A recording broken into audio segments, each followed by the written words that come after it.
আপনারা দেখছেন খবরের সন্ধানে, সবার আগে সবার পাশে। দেখো ভাই, সকালে আমি কালকে পর্যন্ত দেখবো, নাহলে আমি পাঁচ ঘিরে দিয়ে আমি আটকে দেবো, যা হওয়ার হবে।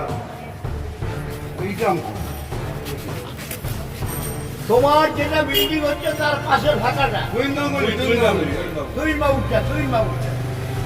জায়গায় মরে গেল, এক গেলা লোক আছে ডেঙ্গুর এই আছে, সবাই মিলে আমায় দেখাচ্ছে, দেখো লার্ভা সংবাদ একটা লোকের যদি কিছু হয়ে যায় দায়িত্ব তুমি নেবে? একেবারে দাবাং স্টাইলে আজকে দেখা গেল পৌরপিতা রামকৃষ্ণ পালকে, যেখানে বড়নগরে ৯ নম্বর ওয়ার্ডে উনি ঘরে ঘরে গিয়ে তাদের সুবিধা অসুবিধা জানলেন এবং নিরীক্ষণ করে সেই সব অঞ্চলে ঘুরে ঘুরে সেই সব বাড়ি বাড়িতে গিয়ে মশার কয়েল থেকে শুরু করে মশারি প্রদান করলেন এবং যাতে ডেঙ্গু যাতে উপদ্রব কমতে পারে তার জন্য প্রত্যেককে সচেতন করলেন, যাতে কোনো জায়গায় জল যাতে না জমা থাকে এবং যেখানে যেখানে নর্দমা বা যেখানে খোলা জায়গা রয়েছে যেখানে ডেঙ্গুর মশার লার্ভা জন্মাতে পারে সেই সব জায়গাগুলোকে নিরীক্ষণ করে সাথে সাথে তিনি প্রক্রিয়ামূলকভাবে ব্লিচিং পাউডার এবং যে মশা মারার যে ইয়ে রয়েছে কেমিক্যাল, সেই কেমিক্যাল কিন্তু সেই জায়গায় কিন্তু দিলেন এবং সেই এলাকাতে ঘুরে ঘুরে সচেতন বার্তাও কিন্তু তিনি দিলেন এবং প্রত্যেককে। এবং যেখানে আরেক জায়গায় দেখা গেল একটা প্রমোটারের এলাকায় যেখানে উনি ঘিরে রেখেছেন সেইখানে কিন্তু বৃষ্টির জন্য জল জমে আছে, সেই জল জমার জন্য আজকে মশার উপদ্রব বাড়ছে। এলাকাবাসীর অভিযোগের ভিত্তিতে তিনি সাথে সাথে ওখানে সেই প্রমোটারকে ফোন করলেন এবং ফোন করে তাকে দাবাং স্টাইলে একবারে তাকে শাসালেন এবং তাকে সেই জায়গাটাকে এসে ক্লিয়ার করার জন্য তাকে কিন্তু বললেন এবং তিনি আশ্বাস দিলেন যে দ্রুততার সঙ্গে তিনি এসে সেই জায়গাটাকে ক্লিয়ার করবেন। বড়নগর থেকে সৈকত দাসের রিপোর্ট, খবরের সন্ধানে। জায়গায় ফেলতে দিবি, কিন্তু পরিষ্কার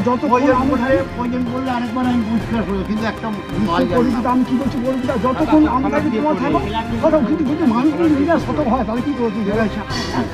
দাদা 21শে জুলাই আজকে মানে আপাতত সব জায়গায় দেয়াল লিখন থেকে শুরু করে ব্যানার পোস্টার সব জায়গায় পড়ে গেছেন, আপনিও অনেক বাকি এক মাস তো বাকি নেই, আপনিও নেমে পড়েছেন প্রচারে, তো কী বলবেন? 21শে জুলাই 1993 একটা মর্মস্পর্শী হৃদয় বেদনাদায়ক একটা দিন, এটা ইতিহাসে স্বর্ণাক্ষরে লেখা থাকবে। No identity card no vote এবং বেকার যুবকের চাকরির দাবিতে তৎকালীন যুব কংগ্রেস সভানেত্রী মমতা বন্দ্যোপাধ্যায় এবং আমি তখন বড়নগর যুব কংগ্রেস সভাপতি উত্তর বড়নগর, আমরা সেদিন গাড়ি ভর্তি করে লোক গেছিলাম বামফ্রন্টের আমল। একটা লোককে নিতে গেলে 10 জন এসে ঝাঁপিয়ে পড়ে, তুমি যাবে না, এই রকম ভয় ভীতিকে উপেক্ষা করে আমরা 10টা ম্যাটাডো নিয়ে, আগে আমাদের বাস দিত না যেহেতু বাসের ইউনিয়ন ওদের, আমরা ম্যাটাডো ভাড়া করে যেতাম, 10টা ম্যাটাডো নিয়ে আমরা সেদিন হাজির হয়েছিলাম। যে পরিস্থিতি আমরা দেখলাম 5টা জায়গায় মমতা বন্দ্যোপাধ্যায়ের নেতৃত্বে, আমাদের দলের নেতৃত্ব তখন কংগ্রেস, নট তৃণমূল কংগ্রেস, আমরা কংগ্রেস কর্মী হিসাবে সমবেত হয়েছিলাম। আমরা দেখলাম তৎকালীন মুখ্যমন্ত্রী জ্যোতিবাবু অতর্কিতিতে গুলি চালালেন, তরতাইয়া 13 জন পান অঝরে ঝরে গেল, কলকাতার কালো পিচ রক্তাক্ত হয়ে গেল। আরও দুর্ভাগ্য, আমাদের সঙ্গে গেছিলেন আমাদের একটা সহকর্মী, তার নাম বিশ্বনাথ রায়, সেও কিন্তু গুলিতে নিহত হলেন। আমরা তার দেহ নিয়ে পরের দিন মেডিকেল কলেজ থেকে শনাক্ত করলাম, সেই বডি পোস্টমর্টম করে আমরা কিন্তু দাহ করলাম। এটা আমাদের কাছে খুব জ্বালা এবং যন্ত্রণা। তবুও এই 21শে জুলাই মমতা বন্দ্যোপাধ্যায় নিজে বলেছেন, আমি যতদিন বেঁচে থাকবো 21শে জুলাই আমরা পালন করব। আমরা সেই থেকে কখনো ধর্মতলা হয়েছে, কখনো ব্রিগেডের ময়দানে হয়েছে, কখনো রাজভবনের ওই সোজা রাস্তা রানী রাসমণি রোড হয়েছে, যেখানেই হয় আমরা সমবেত যাই, শহীদের প্রতি স্মৃতি তর্পণ করি। আজকে মমতা বন্দ্যোপাধ্যায় সেই শহীদদের পরিবারকে হাত হাতে কিন্তু মরতে দেয়নি। প্রত্যেকেই কেন্দ্রীয় সরকারের কর্মচারী, কেউ না কেউ হয়েছেন। তখন মমতা বন্দ্যোপাধ্যায় রেলমন্ত্রী ছিলেন, তার সুযোগ যতটুকুন হয়েছে এই পরিবারের লোকগুলোকে আর্থিকভাবে চাকরি দিয়ে সহযোগিতা করেছে।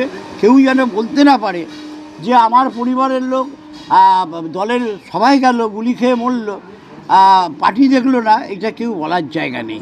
যেমনি আমরা দেখেছিলাম নুরুল ইসলাম বসিরহাটে, সে কেরোসিন তেলের লাইনে দাঁড়িয়ে 16 বছর বয়স, কেরোসিন তেলের লাইনে দাঁড়িয়ে বামফ্রন্টের পুলিশের গুলিতে নিহত হলেন।